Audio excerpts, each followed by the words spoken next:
Mayang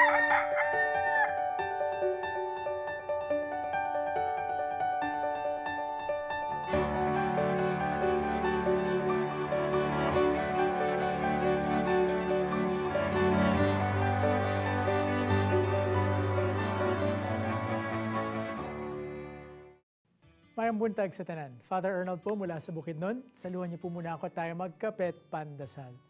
Tsak po akong nananabik tayong lahat sa pagdating sa ating bansa ng ating mahal na Santo Papa, si Pope Francis.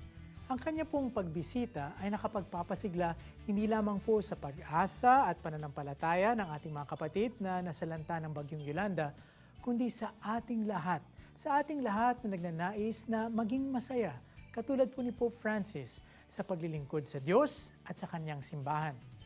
Sa unang pagbasa nga po ngayon mula sa sulat sa mga taga-Hebreo, pinapaalalahanan po tayo na hikayatin ninyong may katapatan araw-araw ang isa't isa upang hindi patigasin ng daya ng kasalanan ang puso ng sinuman sa inyo.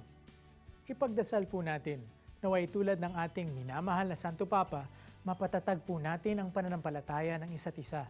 Naway matulungan po natin ang isa't isa na malayo sa kasalanan at sa halip mamuhay ng may sigla at tuwa sa pagsasabuhay ng mabuting balita araw-araw. Naway tunay tayong maging kabalikat ni Jesus sa kanyang simbahan.